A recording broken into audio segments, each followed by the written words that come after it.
Assalamualaikum warahmatullahi wabarakatuh. Perkenalkan, nama saya Ilham Hibatullah, NIM 0581499043. Program Studi Pendidikan Agama Islam UPJJC Purwokerto. Pendidikan tidak sekedar menjadi kumpulan metode mengajar atau teori pembelajaran. Di balik semua itu ada landasan pemikiran yang menentukan arah, hakikat, dan nilai dari ilmu pendidikan itu sendiri. Landasan itulah yang kita kenal sebagai filsafat ilmu. Dalam paparan ini, saya akan menjelaskan bagaimana hubungan erat antara filsafat ilmu dan pendidikan, serta peran vital dalam membedah dan menunjukkan dunia pendidikan kita. Poin 1, filsafat ilmu mengawasi dan memperkuat ilmu pendidikan. Pertama, filsafat ilmu berfungsi sebagai pengawas sekaligus penguat eksistensi, keilmiahan, dan nilai dalam ilmu pendidikan. Dari sisi eksistensi, filsafat ilmu menjawab pertanyaan mendasar. Melalui kajian ontologis, filsafat ilmu menegaskan bahwa pendidikan adalah ilmu yang memiliki objek kajian jelas, yaitu manusia dan pengembangannya, sehingga kedudukannya sebagai ilmu menjadi sah dan kokoh. Dari sisi keilmiahan, filsafat ilmu itu mengawasi proses pembentukan pengetahuan pendidikan agar tetap mengikuti kaidah yang benar. Ia memastikan teori, konsep, dan temuan dalam pendidikan agar tetap mengikuti kaidah yang benar. Dari sisi nilai, filsafat ilmu memastikan bahwa ilmu pendidikan tidak lepas dari tujuan luhur. Ia mengingatkan bahwa ilmu pendidikan harus selalu membawa manfaat, beretika, dan berorientasi pada kebaikan, dikembangkan, tidak menjadi kosong atau justru merugikan. Poin kedua, pendidikan bermakna memperkuat filsafat ilmu. Hubungan ini berjalan dua arah.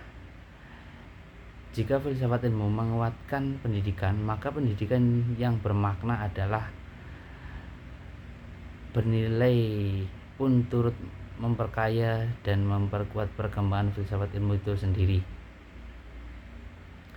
Pendidikan adalah tempat menerapkan atau penerapan nyata dari gagasan-gagasan filsafat. Ketika pendidikan dilaksanakan secara bermakna, yang tidak hanya mentransfer pengetahuan tetapi juga membentuk karakter dan cara berpikir kritis, maka disitulah prinsip-prinsip filsafat diuji.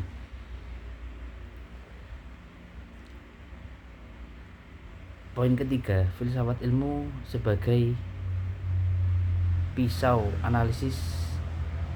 Selanjutnya, filsafat ilmu sering disebut sebagai pisau analisis dalam membedah persoalan pendidikan. Hal ini dikarenakan filsafat ilmu memiliki 3 pilar utama yang tajam dan mendalam. Nomor 1, ontologi, bertanya tentang apa yang ada atau apa hakikatnya. Yang kedua, epistemologi, bertanya tentang bagaimana kita mengetahui hal itu.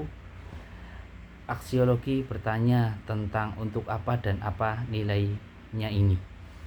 Dengan ketiga pisau analisis ini, setiap masalah pendidikan tidak lagi dilihat sekilas saja, tetapi dibedah sampai ke akarnya sehingga solusi yang diambil menjadi tepat, ilmiah, dan bernilai. Poin yang keempat, contoh konkret penerapan agar lebih jelas. Mari kita lihat contoh nyata penerapan, misalnya dalam menyusun kurikulum merdeka. Secara ontologi, menyusun kurikulum merenungkan kembali apa hakikatnya pendidikan dan apa hakikatnya potensi anak. Jawabannya adalah pendidikan harus mengembangkan potensi unik setiap anak, bukan menyamaratakan mereka. Secara epistemologi, ditentukan cara belajar yang berubah, tidak lagi berpusat pada guru tetapi berpusat pada peserta didik dengan pendekatan pembelajaran dan berbasis proyek. Secara aksiologi, tujuan akhir jelas, membentuk profil pelajar Pancasila yang berkarakter mandiri, dan berguna bagi bangsa. Contoh lain terlihat dalam kebijakan penilaian. Dulu penilaian hanya berupa angka, namun dengan pandangan filsafat ilmu yang lebih mendalam, penilaian kini tidak hanya mengukur pengetahuan tetapi juga karakter, keterampilan, karena nilai utama pendidikan adalah pembentukan manusia seutuhnya. Sekian dari saya. Terima kasih. Wassalamualaikum warahmatullahi wabarakatuh.